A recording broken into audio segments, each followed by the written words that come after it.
If you've ever seen gymnastics at play, you already know that they can perform nearly outworldly stunts that push the limits of physical ability. While the sport itself is an absolute thrill to watch, there's a lot more to it than crazy moves. The rules are insanely strict, and some are just downright weird. Since the Winter Olympics 2022 are less than a month away, we thought it'd be the perfect time to get to know all the weird gymnastics rules there are. Leotards are a must and have to be approved. Olympian gymnasts are free to dress according to their personal style on any other day, but when it comes to competing, they must stick to the assigned outfit that is the famous leotard. Their leotards follow specific guidelines and are approved by the coaches. American gymnast Natasha Luakin revealed that before every competition, the team does a little fashion show in the hotel or the Olympic Village with their coaches. They all try the same leotard and do a little runway show of their own before deciding the outfit the team would wear for the competition. Undergarments under the leotard cannot be seen. Leotards, as we're sure you're aware, are extremely minimalistic.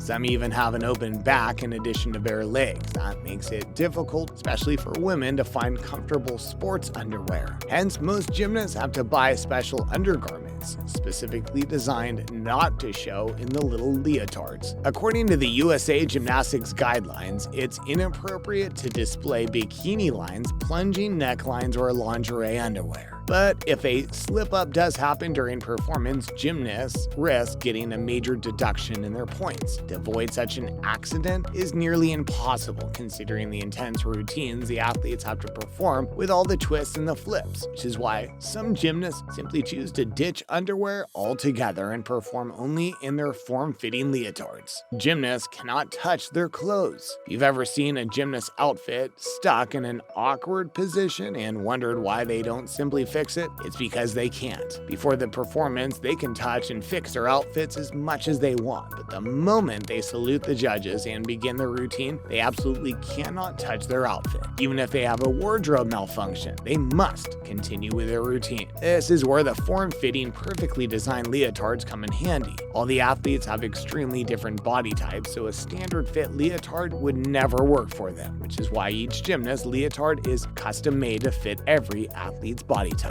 A special fitting keeps them from shifting inappropriately during body manipulating stunts. Gymnasts have to have their hair pulled back. If you've noticed, gymnasts always look pristinely put together while performing their routine, because even their grooming is according to a rulebook. The USA Gymnastics rulebook states that women gymnasts must be well groomed in their appearance, which means no untidy, sloppily pulled up hair, hence you see a parade of tightly made buns, ponytails, and braids in the team. Not only do these hairstyles give a clean look to the athletes, they also keep the gymnast's vision clear during risky landings, so the athletes opt for lots of hair gel and hairspray along with tons of bobby pins and elastic bands to keep their hair in place throughout the competition. No bling for the gymnasts. Other than hairdos, the athletes have to be careful when it comes to accessories. Gymnasts are only allowed to wear a single pair of stud earrings, nothing else. Other kinds of jewelry are not allowed because it'll come in the way of their moves. Take rings, for example. They'd be extremely inconvenient during the moves that involve any kind of bars. Any kind of makeup must be approved by the coach.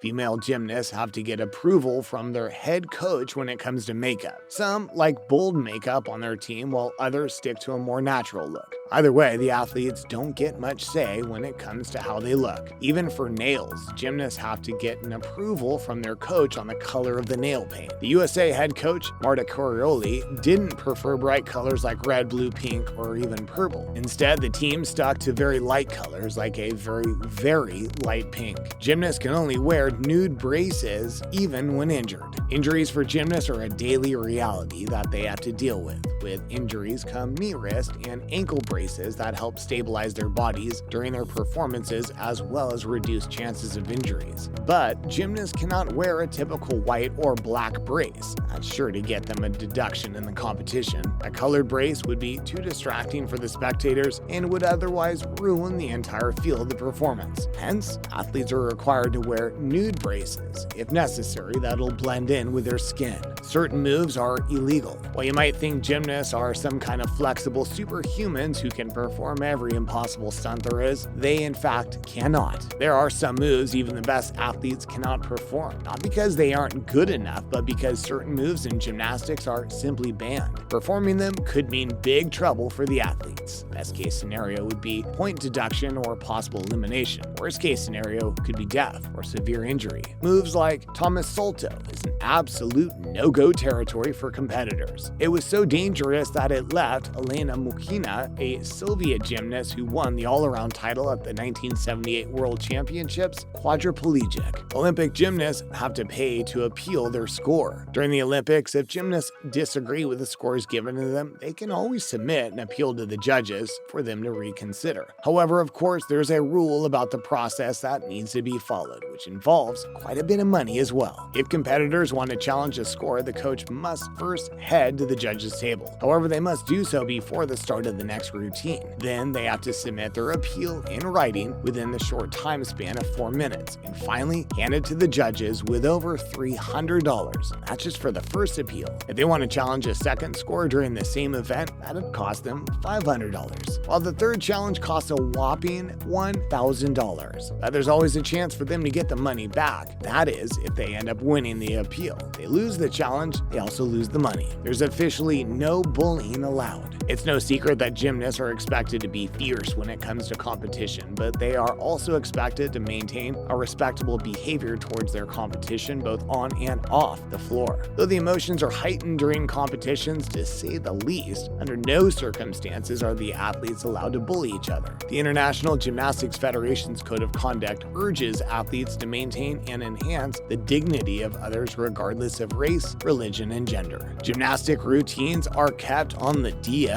The gymnasts are obviously looking to woo the judges if they want to walk away with a medal, especially at the Olympics level, for which they prepare all year long. And no one's going to be impressed by watching a performance they'd already seen. Hence, to fight for their place on the points table, athletes are supposed to keep their routines under the down low. There's always another reason why gymnasts guard their routines so dearly. You know what they say, all's fair in love and war, and the Olympics are no less than a battleground. The competition could steal a few key moves from other athletes, and that's, as you can imagine, would be chaotic. In order to avoid all the drama we saw in the film Bring It On, the International Gymnastics Federation has established a confidentiality clause, which states that all the competitors are expected to respect the confidentiality of information between athletes as well as coaches. Gymnasts have to remain quiet and alone during competitions. In other sports, it's common for parents and coaches to cheer and give advice to the athletes. In gymnastics, however, coaches are supposed to stay on the sidelines and keep their advice and encouragement to themselves. They cannot even so much as touch the gymnasts while they're competing. Parents, on the other hand, are free to cheer as much as they want during the competition. Gymnasts have a short career and must retire young. Gymnasts generally, and female gymnasts particularly, have a rather short career.